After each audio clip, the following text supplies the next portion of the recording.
Vous l'avez peut-être découvert dans True Lies, le Harrier est de retour à quelques années seulement de son retrait officiel de l'USMC des United States Marine Corps.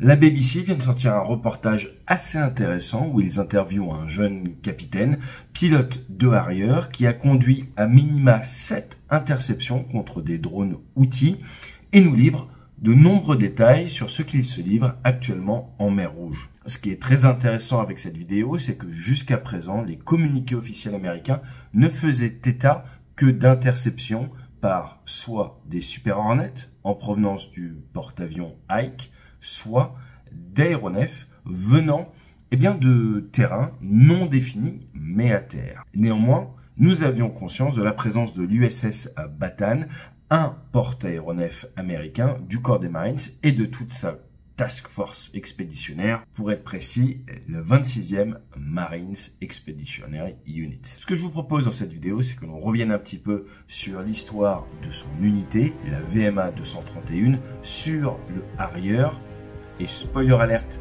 les Marines ont racheté pour pièces les Harriers britanniques afin de mieux comprendre ce qui se joue actuellement en mer Rouge. Allez, jingle.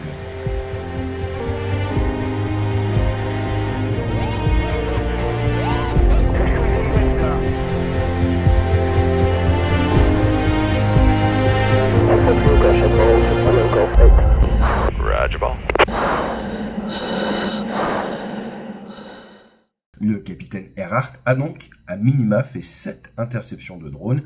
À l'instant où je tourne cette vidéo, nous sommes le 16 février, nous n'avons pas confirmation qu'il ait bien fait des kills. Si c'est le cas, et c'est comme ça que l'histoire est sortie initialement, en théorie, il serait as contre des drones, ce qui serait un cas assez intéressant d'un point de vue historique. Les drones ont déjà été abattus par des aéronefs, on le sait avec des Super Hornets, on le sait également avec des avions de chasse en Ukraine, notamment les MiG-29, et les Shahed 136 ont d'ailleurs abattu avec leurs morceaux un MiG-29 ukrainien forçant le pilote à l'éjection de nuit. Donc ce n'est pas si facile que ça que de détruire un de ces drones. Ils sont petits, il faut se rapprocher, il faut réussir à les détecter, à accrocher radar ou avec le missile infrarouge. Dans le cas des Américains, vous avez l'AMRAAM pour l'accrochage radar ou le Sidewinder pour l'accrochage infrarouge ou sinon le canon. Mais vous prenez alors le risque de perdre un avion à plusieurs millions de dollars pour abattre un drone à quelques dizaines de milliers de dollars. Maintenant, si la mission vaut la peine, on va le faire quand même. L'unité, c'est le VMA 231, c'est une unité très connue chez les Marines américains. Je vous rappelle qu'aux États-Unis, vous avez l'US Air Force, vous avez la Navy, vous avez l'armée de terre, mais vous avez également cet hybride, les Marines, qui peuvent être déployés très rapidement, qui ont leur propre navire, qui ont leur propre troupes au sol et qui ont leur propre soutien aérien. Et l'idée, c'est de pouvoir envoyer les Marines, ils débarquent quelque part, ils résolvent un problème et ils rentrent. Ça, c'est la théorie. La VMA 231, elle a été créée en 1919 à Miami. Elle a été réactivée en 1973 sur AV8 Harrier, l'ancienne génération, car il y a le Harrier et le Harrier 2. Ça fait donc plus de 50 ans qu'ils sont sur Harrier. Ça doit pas être loin du record, ça. Février 91, un de leurs Harrier a été abattu au-dessus du Koweït. Le pilote s'est éjecté, a été fait prisonnier et a passé 26 jours en captivité avant d'être relâché. Normalement, cette unité va perdre ses Harrier en 2026, remplacée par le F-35B.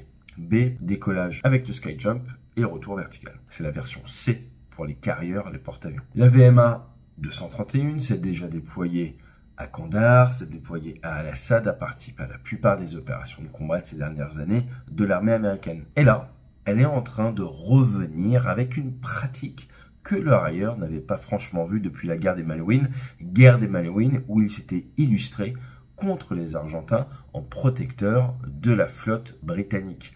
Flotte britannique qui avait quand même subi quelques pertes, notamment à cause des Exocet de fabrication française. L'USS Bataan, c'est le LHD-5, et il fait partie de la dizaine de porte-aéronefs américains.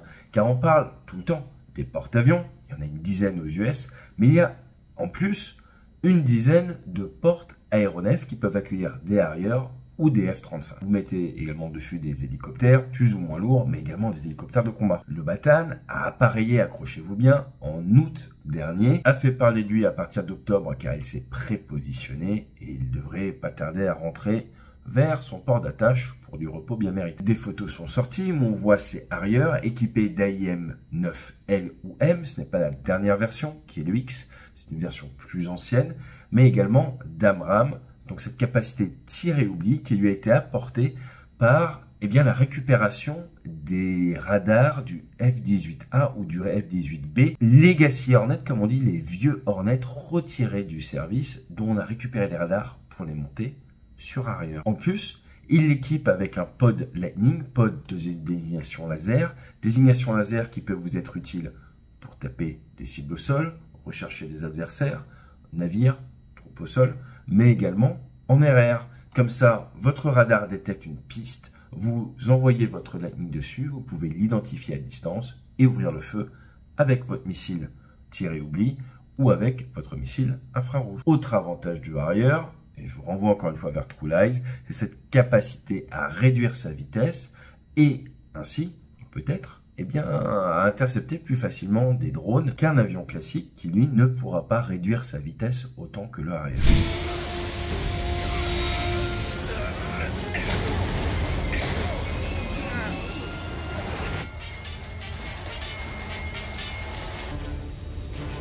You're fired. Le Batan, juste pour reposer les bases, c'est la masse du Charles de Gaulle. Donc un porte-avions américain, c'est 100 000 tonnes. Les LHD, c'est 41-42 000 tonnes. 257 mètres de long, le Charles, c'est 261. Et vous avez la classe Wasp.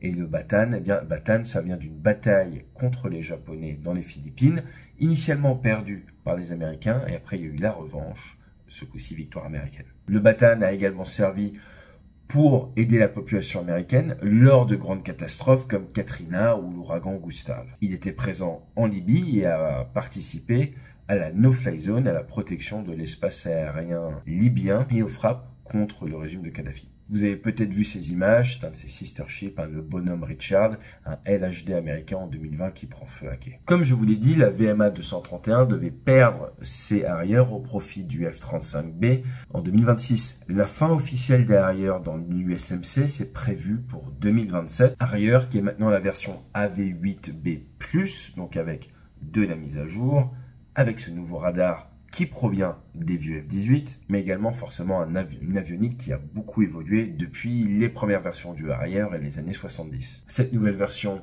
a commencé à voir le jour en 78, un RRS Pegasus, une masse à vide de 5 tonnes 7, une masse max de 14 tonnes, donc nous sommes un petit peu plus lourds qu'un super étendard. Et point important, cet aéronef est subsonique, il ne passe pas le mur du son.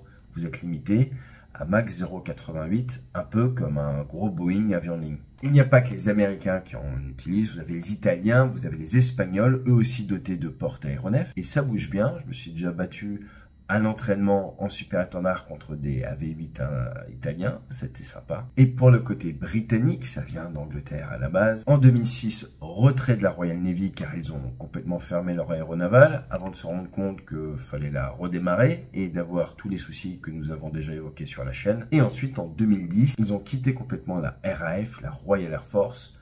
Les 72, 2 sont partis au musée, 70 ont été rachetés pour pièces, cannibalisés, comme on dit, par l'USMC pour prolonger la durée de vie de ces avions actuellement en service. C'est une pratique courante quand une flotte s'arrête. La dernière personne qui utilise cet avion va racheter pour pièces les autres aéronefs et comme ça gagner un petit peu en potentiel et réduire son coût d'exploitation. Le point le plus intéressant, je trouve, avec cette histoire de BBC, c'est que cela nous montre à quel point nous sommes dépendants de la communication des États.